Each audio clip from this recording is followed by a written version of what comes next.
Hey, Nix. Hey, Scott. Today's episode is on Productization, Sons of CPA's bonus episode, where Nix and Scott share a small but useful piece of practical advice as it relates to running their professional accounting firms. This episode is brought to you by the letter P.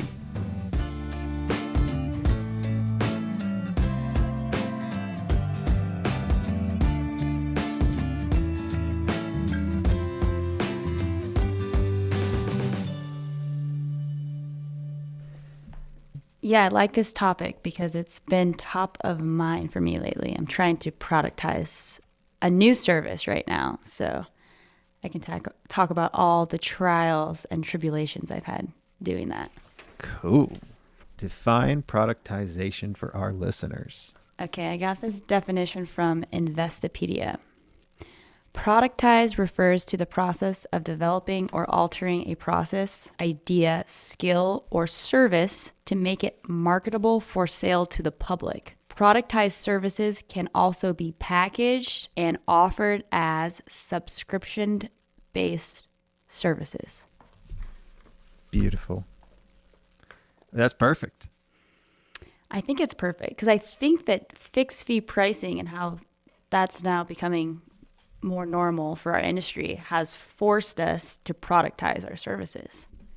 When someone's paying for something, you have to deliver a set of services each month. So I think we all are offering productized services right now, but there are a lot of different ways that you can take other services that you're performing that may be one-off or maybe not in your core accounting services that we might be able to. Previously harder to define.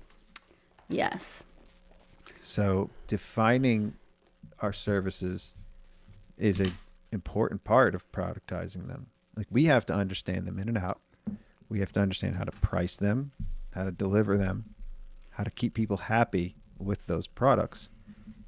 And professional services, generally speaking, a lot of the stuff that we used to do or that we didn't define or clearly define was just client services, right? It was just client asks a question and we just go ahead and handle it. And all right, that's kind of covered because we do their taxes, or because we're doing their bookkeeping. Now we should definitely answer their questions about people, processes, and yes, I feel like it was very reactive, and it was a lot of, when you bill by the hour, right? It's like, oh, here's John, he's gonna just help you out, and then it's whatever the client asks, John helps with, right? Versus now, we're aligning our marketing with our sales, with our pricing, with our training, and then with our delivery. All of those things have to be aligned when you're productizing your services. And it's just changed, I think it's changed the relationship with the client a lot more because you're setting expectations. And I think from a sales and marketing perspective, when you've defined what you're delivering, it's so much easier for the prospect to buy that. oh, it's so much easier during the sales process too. Like, the questions that they ask, you have answers canned almost, and you don't have to wing it in the middle of a sales call. Just kind of, yeah, we can do that for you. We'll figure it out. It's like, this is how we work. This is our relationship, and clear expectations. Right. And I remember I used to do a lot of networking, and I would meet with business consultants, and I'd walk away from an hour-long coffee meeting, and I'd be like, I still don't understand what you do. Like, what do you do? It was so broad that I just think about, and they were always looking for work. They can never find work because in that situation, I would say, come up with like a 5-step process you have to solve one problem so that people know. I think that's what we do with bookkeeping, right? It's easy for us to get in and say, everybody knows what bookkeeping is. We're going to get in the door, and then we can build on that on the other services we know we can do, but they're a lot harder to explain because they may be more specific to a certain situation. Well, I find that the business consultants and business coaches and people like that tend to have one big client first, and then they try to just sell to everybody, but it's not clear. That one person needed them for a specific thing, a specific need, maybe. And then they built their business around that, but they don't even have a defined product. They haven't productized their offering because somebody else kind of did it for them. And this tends to happen with accountants and other professional services where you have one big client and then you define your offering based on that, and it's not clear. And so you're always kind of running and chasing the next thing, and then you change your offering for this next big client, and then you change it for this next big one, and then you have a hodgepodge of services, and then they're not the same from client to client. So there's something to be said about really, really stepping back and trying to define that. So tell us your experience now, like, going into it, you're a little more mature now. You've been doing this a little while. You got some, I'm not going to say you got some wrinkles, but you got some weather wear on the old business here. So some wisdom. Yeah. So I wrote down some steps on how to productize your service, and I wish I would have done this order. So my MO with everything has always been learn by doing. I went to Cal Poly, and that was our motto: learn by doing. And so I'm the type of person where I'm like, I'm just gonna do it, and then I'm gonna figure it out later. So kind of did that with CFO services, where we jumped in and started doing them. So we started charging a fixed fee for CFO services. And then we got feedback from one client that said, hey, I don't feel like I'm getting the value out of this. It was like $1,600 extra a month they were paying on top of the accounting and payroll services. So we went back and we talked to the CFO, and we're like, okay, well, like, what are we delivering here? And we hadn't met with them on CFO, like anything related to the CFO services, for a month or two. And so we realized is we were charging for these services, but never talked about what we were actually delivering. So then we're like, okay, back up. Okay. What are all the things that we need to, what is all the information we need in order to deliver the CFO services? I'm going off on it. This is too much. No. So no, this is good. I like where you're going, because somebody that's done this very well is Growth Lab, Dan Gertrudes. He has really spent a lot of time turning this into a product. Finance as a service is what he calls it. And it's not anything really new, but what he's done is made it clear on what the deliverables are for the team and for the client.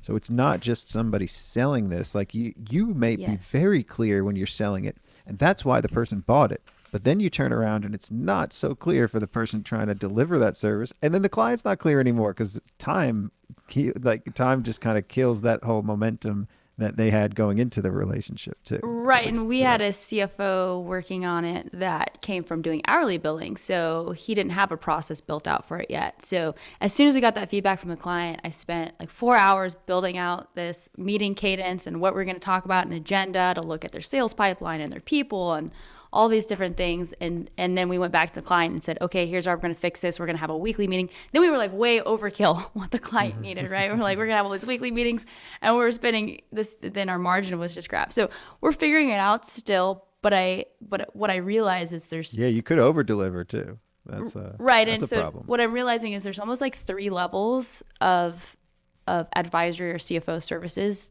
that our small business clients need. And I realized that level 1, I think that is the most interesting one that I would like to productize. And that would just be like a basic annual budget and then a monthly forecast. And then maybe looking at, having something simple where the client can give you information on what they have in the pipeline and then who they're going to hire. And I think what I really want to do is elevate our accounting managers to be able to deliver those services. Okay. Rather than have the CFO do that. And then level 2. That's the key to profitability in this. So yeah, pushing it down. And so what we're working on now is, rather than hiring up a higher level people, we're starting to hire lower level people so that we can push out our accounting managers out of the bookkeeping and bill pay and AR so that they can start working on that like CFO level 1 service. But what we got feedback from, because we were asking the accounting managers, like, would you feel comfortable with this? And they said that they're interested in learning, but they're nervous because they don't know what to talk about with that client. So the next step for me is to say, okay, let's build out a framework. They need talking points. They need talking points. So we need a system, looking at Fathom or any other reporting tool, right? Which is valuable, but it's not valuable unless you have the conversation with it. Did you look at LivePlan? as well. I looked at Life Plan. It seemed Live Plan it has was done my a favorite right off the bat, but then it seemed very limited on the reporting it could do. well, I think they did a very good job of productizing the delivery of forecasting. They've productized the forecasting and built everything else around that. There's reporting, and I mean, I guess the reporting in your mind might be limited, but I think that the value is the relationship, is the people. It's not what's on the paper, and the forecast is the backbone of that, and building out that financial forecast, and then letting that lead the conversation, and having talking points, but just having a regular cadence. Yes, And the being, cadence is the most yeah, important part of cadence is key. productization. Yes, and that's Yeah. what I realized in a big way was the meeting cadence was huge. People will be afraid of not knowing what to say, but Yeah. everything will come up during the conversation, and then they get more comfortable with it because they're uncomfortable about the unknowns. I used to say this all year last year, was like backwards facing versus forwards facing and all that other bullshit. But it's just the unknowns of the forward facing stuff that people are very uncertain and scared. What if they ask me a question I don't know? Like they didn't want to do stuff live with people because they don't want the person to think that they don't know the answer and they have to look it up. Yes. Come on. Yeah. We're not, like, we're all human. We all use Google for pretty much everything these days. At least I do. And if I don't use Google, I get the answer wrong in most Yeah. cases. Yeah, and that's what we had a really good conversation last week with a team. It was really eye-opening, is trying to push them into doing this and trying to figure out why they don't want to. And it really just is a confidence thing where they haven't done it before and they're not sure what to ask. They feel like they're going to show up and not have the answers. And so my feedback was just like, you don't have to have the answers. It's really more about being genuinely curious. And like, you can see things as the accountant, and you have so much experience working with all these different businesses that you know a lot. It's your job really to ask questions and learn more about the business and let the client do the talking. But anyway, realizing that yes, there's got to be a cadence, there's got to be an agenda, and there has to be a system and a proven process that can be taught.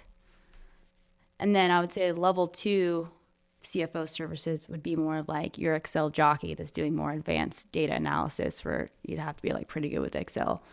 Excel jockey. And then level 3 is like, Where did you get Excel jockey? I've heard that phrase before. Peter Wen said that during his episode. Oh, did he? Yeah, I like that. Yeah, and I then liked it. and then level 3 would be like the guy or gal that's been doing this for 30 years, bought or owned a business, sold it, that just comes in that maybe their productized service would be like helping you sell your business, and they're going to take a percentage of it, right? That's hard to put into a recurring cadence. It's more of like, I'm going to come in and help you with whatever you want. So I think that's something that wouldn't necessarily be part of what we're trying to productize right now. We're trying to do start with level 1 CFO services of let's just do really simple. I love it. So I'm going to pitch something to you now already. Your acronym that you can use is CPA. Cadence, process, agenda. Okay. Process. I'm writing this down. You just said it out loud, but you said it in the different order. You said cadence, agenda, and proven process. And I just kind of flipped it. Yeah. You write it down when you listen to this pod later. Other than tax and accounting, anything that you guys have done in terms of like productizing a service or productizing? Well, I mean, you can even productize a training course. I mean, I tried with Live Plan, but I also was doing too many things last year. And as hyped up as I was about getting Live Plan in here and doing forecasting, I didn't want to do anything anymore. And so my team didn't want to just dive in head first on that. But something else happened last year, and it starts with a P. People Advisory. Don't ask me what People Advisory is. That is a product that is productizing a service for us. That's a whole nother aspect. And you drew the parallels between finance, productizing that, because traditionally speaking, that's always been an hourly service or a one-off type thing. And that's where people are very comfortable doing that as one-offs. When we talk about HR, That's usually a whole different offering from somebody else, HR. But somewhere in there, there's a blurred line of people advisory, and that seems to be what's stuck as the other advisory, as people advisory. I think Gusto and our pal Will was onto something. People advisory is a thing. We're the spokesperson. You were the premier people advisory. People advisory. I love this because I went through the whole people advisory development You with are Gusto. the people advisor. I am the people advisor. Modern accounting is more than just numbers. Wow. It's all part of Gusto's people advisory training, designed to strengthen your firm and generate recurring ROI. ROI. For a limited time, get access to these valuable online courses. A 349. Man, I was reading the words just fine, but then when I got to the numbers, I flipped them around. I said 139. A $349 value worth up to 9 CPE credits. Free with code SONS100. Just use the code SONS100. And that's at gusto.com/training. Highly recommend this course. It is a / See, I didn't know if that was a backward slash or a / It's / Definitely forward, yes. If Okay. it was backwards. What's the it code would again, be Nicole? SONS, SONS 100. They get a valuable online course. A $349 value. I think the videos came out wonderfully. They'll see you and a few of our other pals on the videos too, right? Yep, me, Poster girl. Kenji, Josh, Lance, and Michael Lee. And Will. Well, yeah, and Will. I mean, he's the star of the show, Well, obviously. I mean, Shout out to Will. he's the star of the show. Let's be real. Will is the star. All right. So check it out. SONS100, gusto.com /training. I mean, this is new. It's a new service offering. To me, I think people advisory is more than payroll, and you can go one direction with it. You could say, okay, it's helping you with all your benefits and onboarding and offboarding employees and more of the admin side of things. Or you could also say it's going to be a part of our CFO services, where we're going to look at your org. Like I just was in EO, we had an EOA learning day event, which is really Entrepreneurs cool. Organization for our Yes, listeners. and Nicole is a member. We had this People Day learning day. It was awesome. So I'm thinking about taking some of the worksheets that we did in the learning day and doing them with our clients. And it's based on the book Scaling Up. And there's 4 pillars. One of them is people. Vern Harnish. Scaling Up. Scaling Up, yeah. You might have heard of it. I don't know the author's name. But this one, like one of the really simple worksheets was you put in who does each of these functions. So it'd be like head of company, which would be Scott. Then who does marketing, R&D, sales, operations, controller, human resources. And so, I mean, you could do that as people advisory. You could have them take this sheet and say, or put it in Excel or a Google sheet and say, hey, I want you to put the person accountable for each of these things. And then I want you to put in 5 years, who do you want to be accountable for that? Because then we're saying, hey, you as the head of the company are doing marketing, you're doing sales, you're doing operations.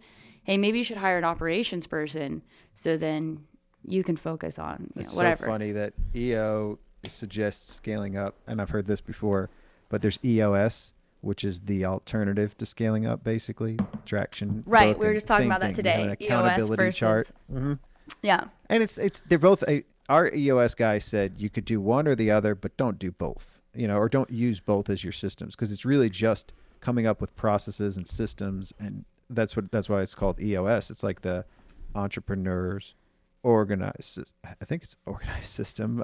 It's not like entrepreneurs entrepreneurs organization. There's EO and there's EOA. So EOA is for anyone that has under $1 million in revenue. Under $1 million, yeah. Which I wish I would have done that. I went straight to EO, and now I'm like, I wish I would have been EOA.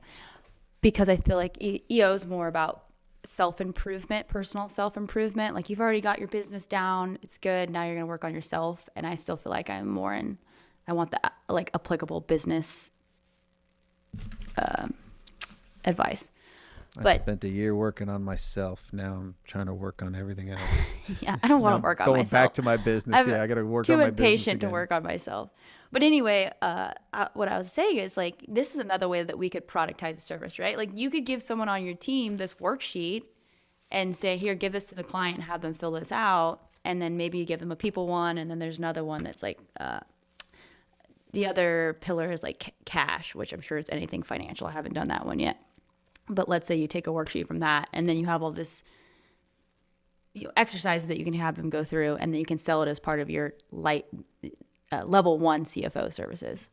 Okay. These are just thing I'm thinking about. But So as it relates to productization, let's steer the course now. This is productizing advisory. And that's kind of the theme of this episode is how do you define something that isn't clearly defined?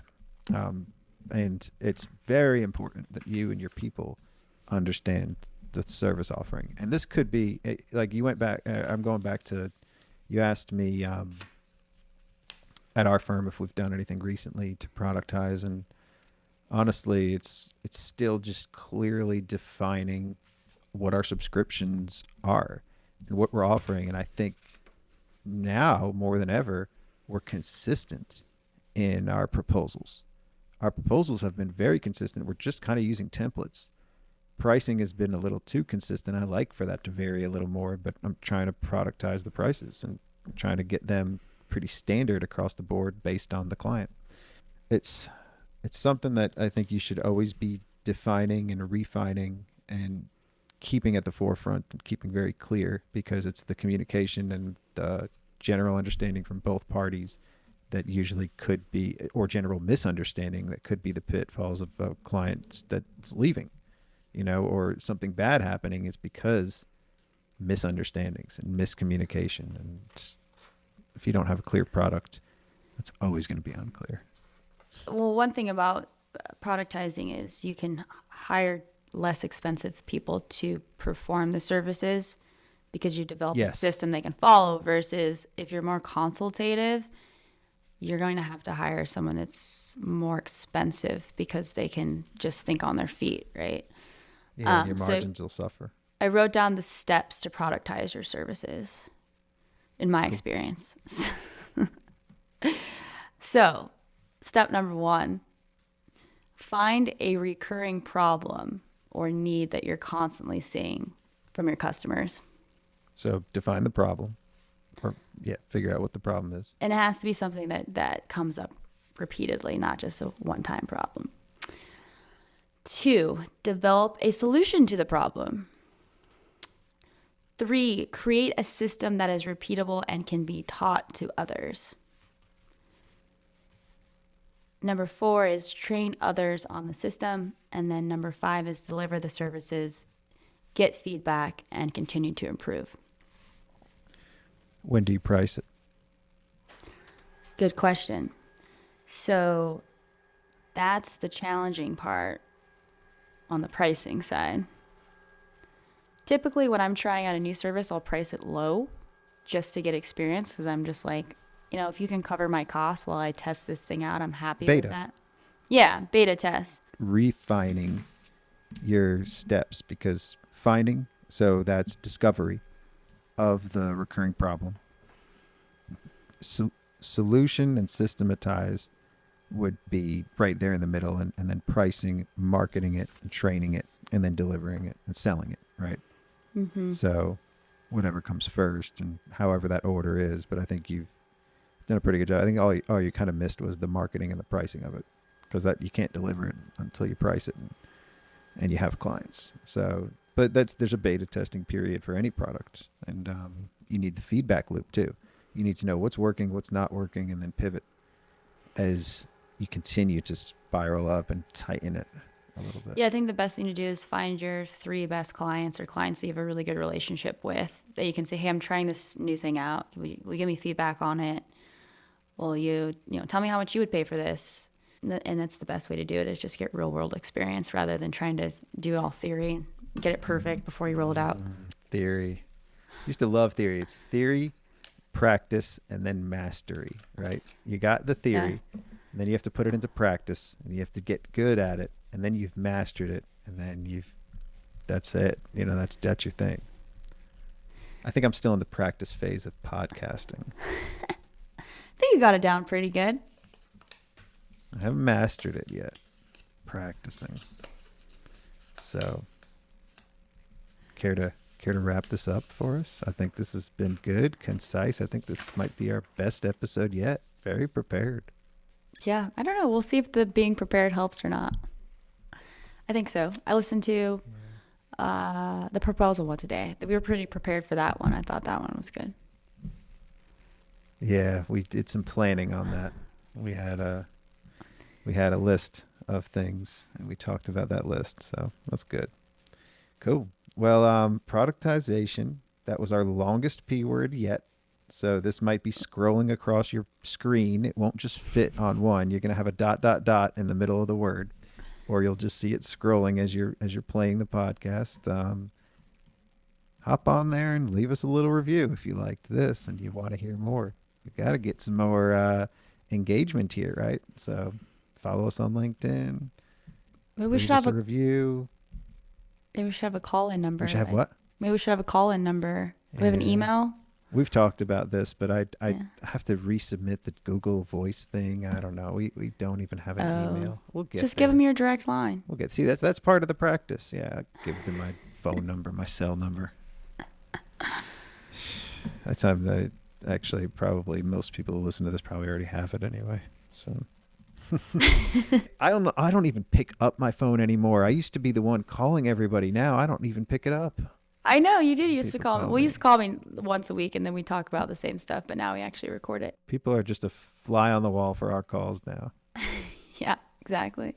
My work voicemail just says to email me. It's like, don't leave me a message. Do you know what my work voicemail is? Your daughter? Have you ever heard my voicemail on my phone? Is that the one where your daughter's That's like, leave my a same message? One yeah. She's in high school now. She doesn't sound like that. But my other voicemail for dial pad is Frankie saying the same thing. So I've captured both of their voices. Now I got to get Aria on my next voicemail. I'll do that for my earmark voicemail. If I earmark phone number, I'll have Aria do that one. That's cute. I'm gonna have my cats go on mine. Do your cats even make noises? No, look it up. Maine Coons have like a very specific sound they make. It's like brrr. They have a twirl. Oh, that's pretty cool. That's a phone ring. That's not even a like voicemail. Barging in the room, like brrr. Yeah, it's a. Yeah. You should definitely record that. Cool. Kitty cat. All right. Thanks, Nix. That was a quick one. Okay, take care.